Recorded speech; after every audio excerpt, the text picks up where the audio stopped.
আমরা করছি। আপনারা জানেন যে আমাদের এই বেঙ্গলে এতদিন পর্যন্ত এই পরিকাঠামো ছিল না, কিন্তু সারা দেশের মধ্যে এই পরিকাঠামো কিন্তু তৈরি অলরেডি হয়ে গেছে। বাংলা কিন্তু এখন অনেক পিছিয়ে।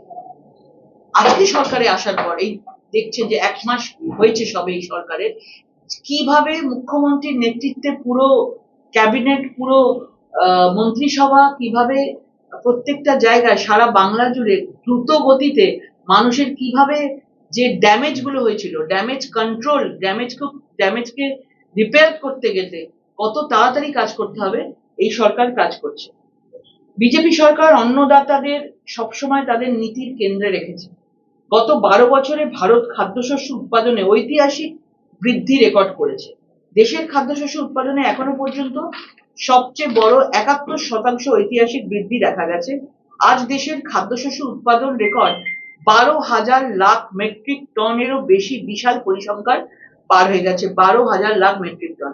আমাদের পশ্চিমবাংলায় আমরা সোনার বাংলা বলি, কিসের জন্য বলি? আমরা এই ফসল, এই সোনা, এই পশ্চিম বাংলা এমনই একটা জায়গা যেখানে সবকিছু একসঙ্গে মিশ্রণ আছে, এবং সেখানে এইখানকার ধান, এইখানকার আলু, এখানকার পেঁয়াজ, এখানকার বিভিন্ন ফসলের মাধ্যমে আমরা কিন্তু সারা দেশে আমরা কিন্তু সেগুলোকে আমরা ডেলিভারি করতে পারি।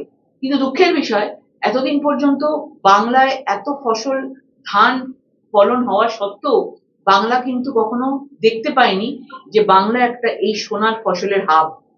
এইবার আপনারা দেখতে পাবেন যে আমরা পাঞ্জাব থেকে আমাদের আজকে ধান নেওয়া হচ্ছে, আমাদের হরিয়ানা থেকে ধান নেওয়া হচ্ছে, কিন্তু পশ্চিমবঙ্গ যেই হাব রয়েছে এটাকে কখনো কিন্তু এই তৎকালীন তৃণমূল সরকার কিন্তু তখনও কাজ করতে পারে না। দুগ্ধ, ভারত আজ বিশ্বের সবচেয়ে বড় দুগ্ধ উৎপাদনকারী দেশ। দুগ্ধ উৎপাদনে গত 1 দশকে 61.8% এক বিশাল বৃদ্ধি ঘটেছে। 2014-15 সালের 146.30 মিলিয়ন টন থেকে বেড়ে 2024-25-এ 247 বিলিয়ন টনেরও বেশি হয়ে গেছে।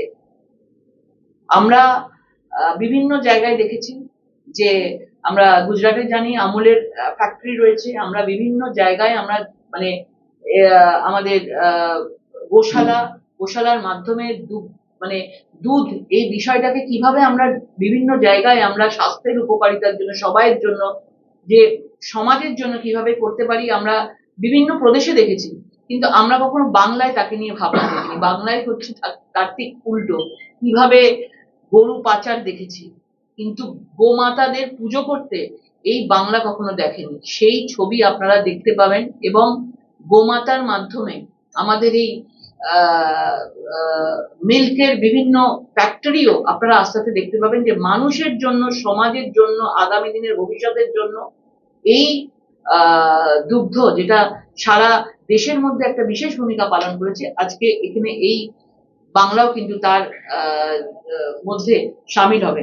প্রধানমন্ত্রী কৃষি সিঞ্চাই যোজনায় পার ড্রপ মোর ক্রপ, প্রতি ফোটায় অধিক ফসল অভিযানের আওতায় 2015-16 থেকে এখন পর্যন্ত 109 লাখ হেক্টরেরও বেশি কৃষি জমিকে ক্ষুদ্র সেচের আওতায় আনা হয়েছে।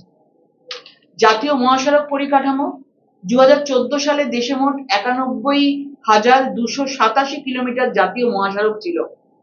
আজ সেই নেটওয়ার্ক বৃদ্ধি পেয়ে 1.46 লাখ কিলোমিটারেরও বেশি হয়ে গেছে।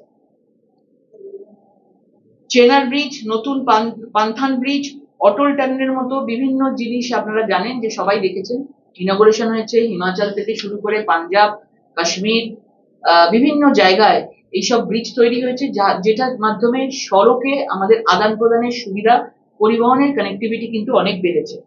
রেলওয়েরও আধুনিকীকরণ হয়েছে, কানেক্টিভিটি হয়েছে। 2014 সাল পর্যন্ত রেলওয়ের আধুনিকীকরণ ছিল একটা স্বপ্ন।